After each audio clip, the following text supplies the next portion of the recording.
Ya, kalau tadi Bang Adi menyampaikan bahwa suara dari NU ini punya pengaruh yang signifikan terhadap elektoral partai ya, Bang Adi. Tapi kalau saya mau ke Bang Habib, apakah Gerindra ini memang terbuka peluang untuk menggait cawapres Pak Prabowo, karena belum tentukan sampai saat ini ya, merepresentasikan NU itu terbuka peluang untuk itu nggak? Jadi soal kriteria termasuk hitung-hitungan apakah berlatar belakang ormas keagamaan tertentu, ya kan, kemudian dari Jawa atau luar Jawa, sipil atau militer, itu belum di lock, belum tentukan oleh para ketua umum partai koalisi. Justru itulah yang akan menjadi bagian dari objek musyawarah, ya kan, apa yang akan dibahas oleh para ketum ini.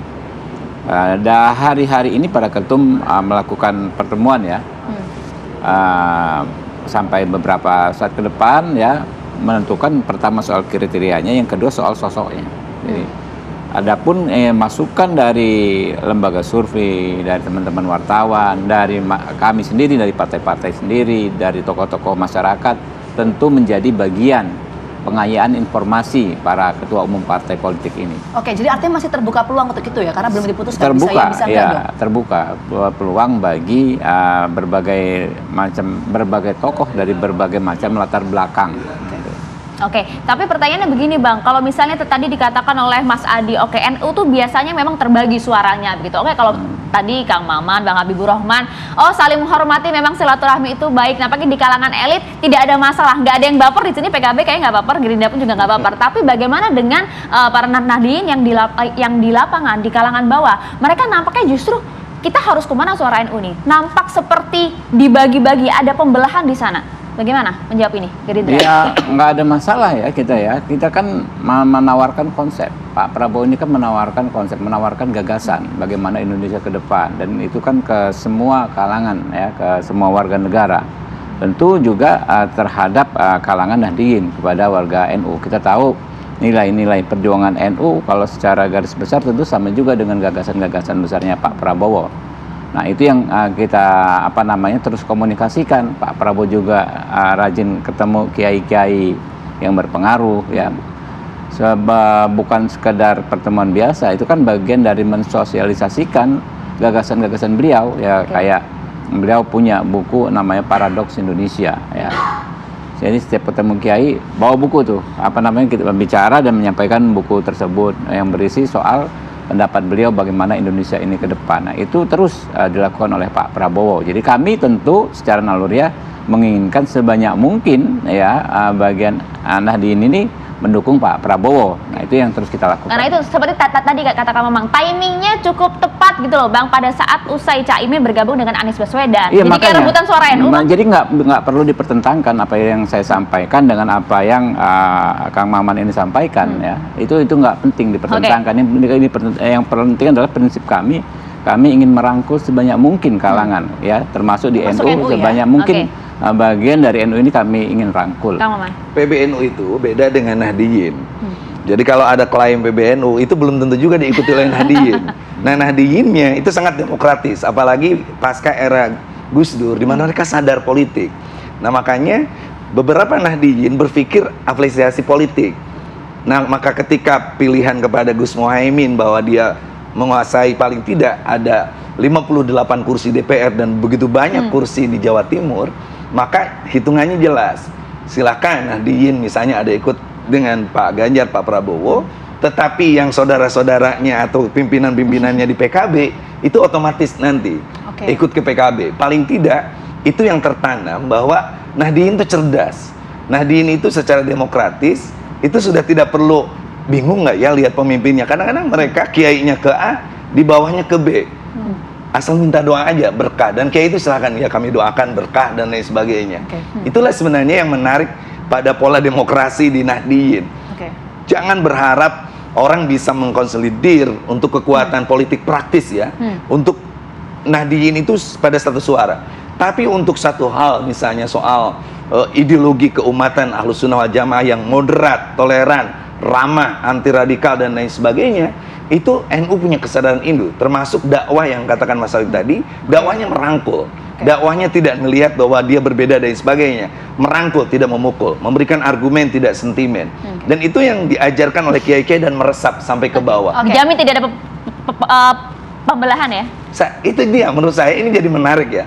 Salah satu pasangan-pasangan ini akan meminimalisir polarisasi, memperkuat juga visi misi. Oke. Sebanyak-banyaknya lah calon presiden ini supaya sekarang visi misinya apa dan bagus menurut saya. Termasuk buku tadi, buku Paradoksnya Indonesia, visioningnya Gus Muhaimin dan sebagainya. Perlu tuh dibagi-bagi sehingga rakyat tidak hanya bicara siapa dengan siapa, tapi apa yang akan mereka dapatkan. Oke, saya punya pertanyaan untuk Kang Maman sebenarnya, tapi ntar kita bagi dulu ya. Saya mau ke Bang Adi kalau gitu.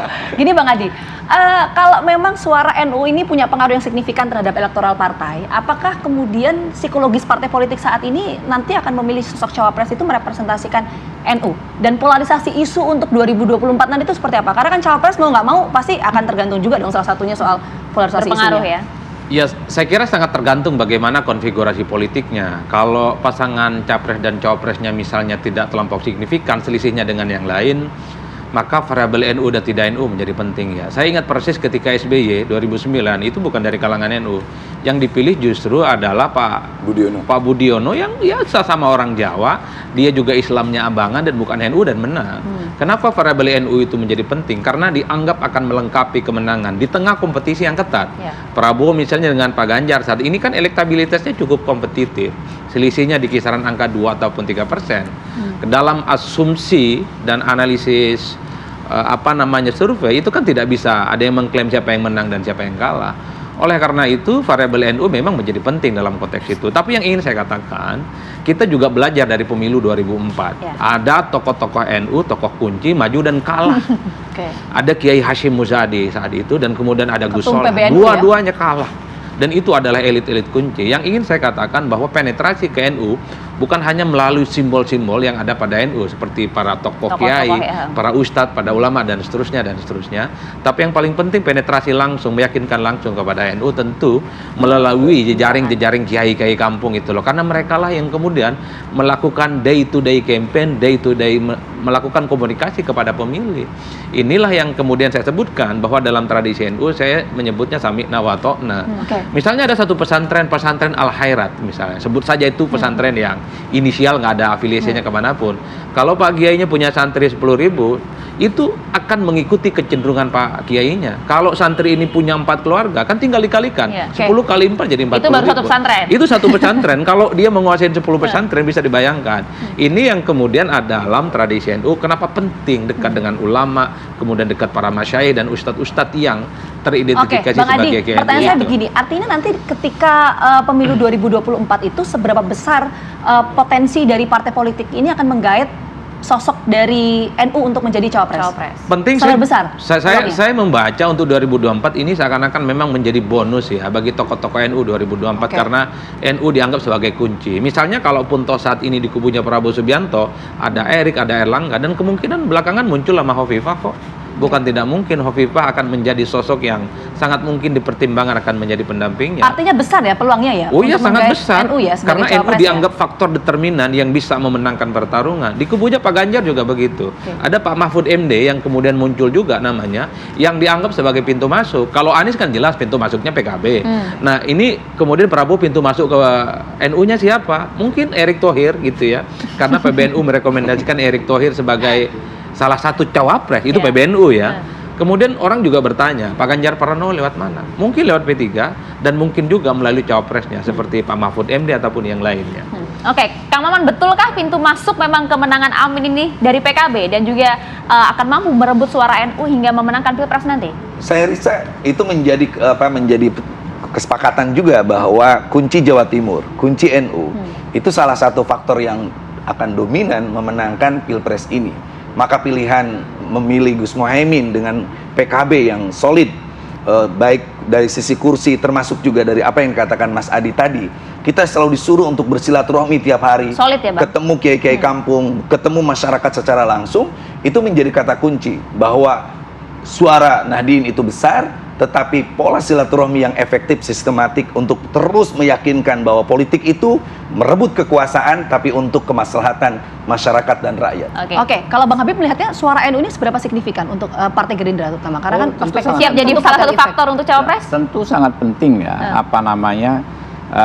suara kaum Nahdliyin ya. Tapi kalau ditanyakan Mbak Maria, apakah menjadi penentu absolut kriteria Pemenangan. cawapres, itu yang belum Cawapres. ditentukan oleh para ketua umum parpol. Kita Oke. tunggu saja. Tapi menarik kemarin pada saat pertemuan Mbak Yeni dan juga Pak Prabowo, katanya ingin cawapresnya merepresentasikan anak muda. Tapi kalau anak muda yang kemudian juga dari kalangan NU, nama yang pertama kali disebut oleh Pak Prabowo adalah Erick Thohir. Jadi fix Erick Thohir ini? Ya, saya nggak ngeh ya, nggak ikuti juga sampai sedetail itu, tapi yang jelas belum ditentukan. Oke, belum ditentukan. Dari kalangan anak muda. Ya, belum ditentukan. Jadi masih terbuka kriteria semua. Faktornya apa, Bang? Apanya? Kriteria maksudnya? pemilihannya apa? Itu dia, soal kriteria maupun soal sosoknya itu yang akan menjadi pembicaraan para ketua umum partai politik. Apakah anak muda, apakah yang memang senior, itu kita belum lock. Jadi masih terbuka semua. Karena bonus demografinya itu anak Ya. muda, makanya Oke. pilih Anies Muhaimin, jelas-jelas muda. Oke, ya sayang sekali ini sebenarnya banyak Nggak sekali mudah juga. pertanyaan. Nggak muda ya? Enggak muda juga lebih tua dari saya. Waduh, dibantah. Oke, ini sebenarnya banyak sekali pertanyaan masih ke Kang Maman, tapi sayang sekali karena waktu kita sudah habis. Jadi mohon maaf sekali. Terima kasih banyak untuk seluruh narasumber yang sudah hadir. Ada Bang Adi, kemudian Kang Maman, ada Terima Bang kasih, Habibur Bang Rahman. Bang Habib. Terima kasih Terima banyak kasih sudah meluangkan waktu untuk program Apa Kabar Indonesia Pagi. Kita jeda dulu pemirsa, saat lagi kita akan hadirkan sejumlah informasi menarik lainnya untuk Anda. Tetap bersama kami. Terima kasih, Bapak. Yo, yo.